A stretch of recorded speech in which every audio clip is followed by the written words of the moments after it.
Want to speak real Danish from your first lesson? Sign up for your free lifetime account at danishclass101.com.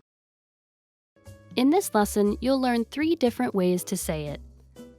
Let's start with how to express your feelings to your loved one. Jeg elsker dig. Jeg elsker dig. Jeg elsker dig.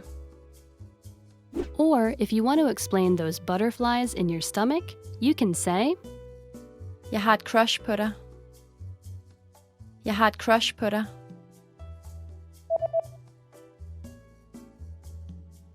Jeg har et crush på dig. And when you feel that I love you is not enough, you can say, Ord kan ikke beskrive min kærlighed til dig. Ord kan ikke beskrive min kærlighed til dig.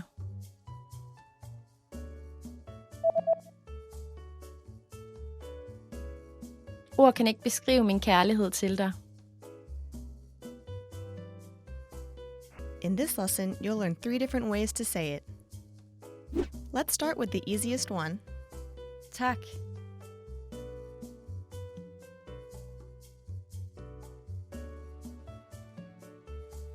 Tak. Another way to say thank you is Mange tak.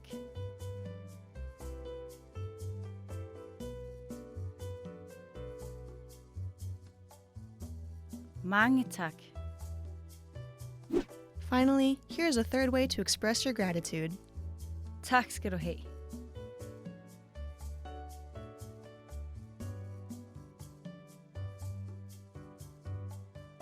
Tak skal du have.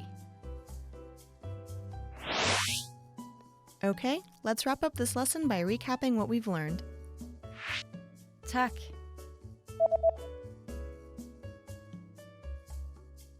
Tak. Mange tak.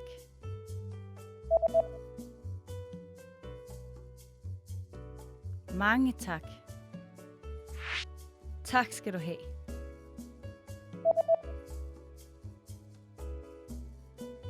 Tak skal du have. Tak for gaven. Kunne du tænke dig et stykke kage? Ja, tak. Her er et stort stykke. Mange tak. Det var så lidt.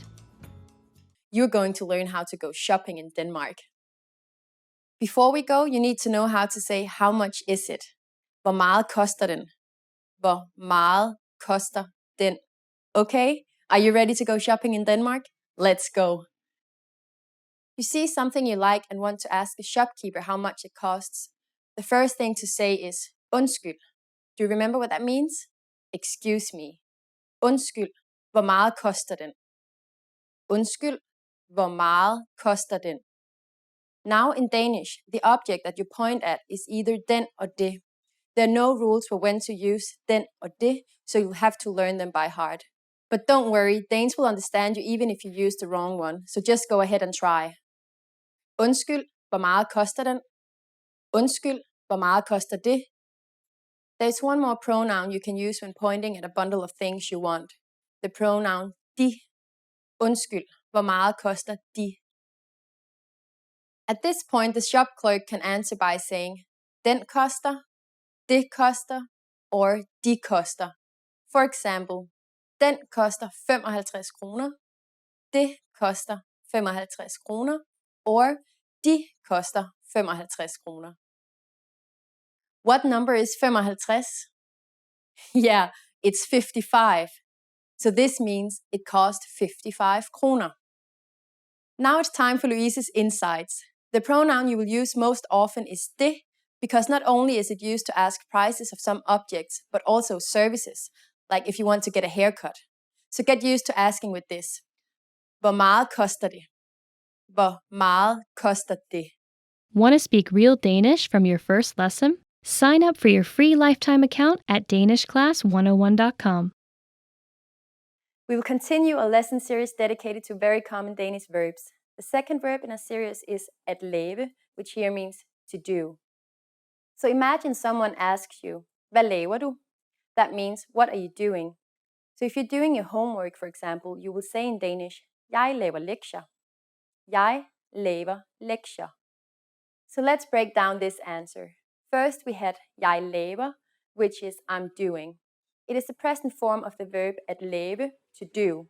Next was lektier, which is a noun for homework in the plural form. This noun is always in the plural form if it means homework. Note that in Danish you can use this verb to say that you aren't doing anything. For example, if someone asks you what you're doing and you're doing nothing, you can tell them, jeg laver ingenting, which literally means I'm doing nothing. Here we're using the present tense form. Let's look at some other questions with which we can use the verb at lave. Remember at skole from the previous lesson. This time we will use it along with at lave to form the question, hvad skal vi lave? What are we going to do? Hvad skal vi lave? As you might remember, to direct the question at someone else, all you do is change the pronoun. To ask someone, what are you going to do? You simply switch vi with du in the previous sentence. Hvad skal du lave? Hvad skal du lave? Finally, let's look at how to ask if someone is busy at the moment. To do this, you have to place the verb at lave first in the sentence. So it would look like this. Laver du noget nu? Laver du noget nu? Literally, this translates as, are you doing anything now? Noget means something or anything, and nu means now. Now it's time for Louise's insights. In Danish, we often say, hvad skal du lave i aften? Which means, what are you going to do tonight?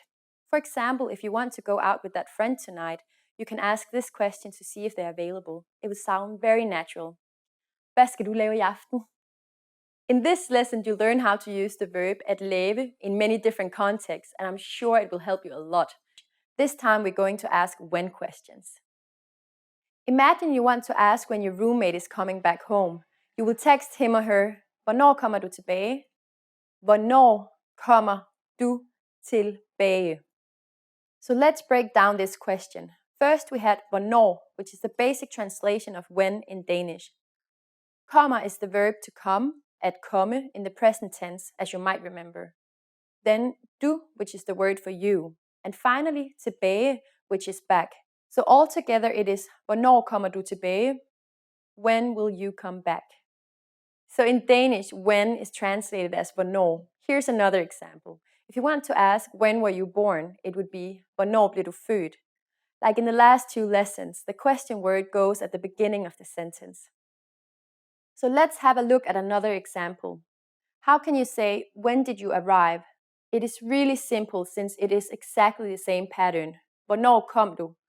First we have hvornår, which is when. The second word is kom, which is the verb at komme in the past tense. Finally, du is you. If you want to ask a question about duration, such as since when have you been a teacher, then you will have to say siden hvornår har du været lærer. Here too, it's exactly the same as in English because since is siden, so siden hvornår means since when. Let's say you want to meet a friend. How would you ask, when shall we meet in Danish? It's very easy because you can translate it directly. It becomes, hvornår skal vi mødes? Here we use a verb you have already learned, skal, which is the present tense of at skole. Then we have we, which in Danish is vi. And finally, mødes, which is derived from the verb at møde, which means to meet. But of course, there are other ways to ask about time. You can even be more specific by asking about the year, the date, or the hour. For example, you can ask, when did you start working this year? Which will be, hvornår begyndte du at arbejde i år? Or, when is it best for you today? Which will be, hvornår er det bedst for dig i dag? Or when did you travel in June? Which will be, hvornår i juni rejste du? Now it's time for Louise's insights. To ask how long an action has been taking place in Danish, we say hvor længe. It sounds a lot like how long in English, doesn't it? And the sentence is similar in structure too. Hvor længe har, as in, hvor længe har du ventet? That is, how long have you been waiting?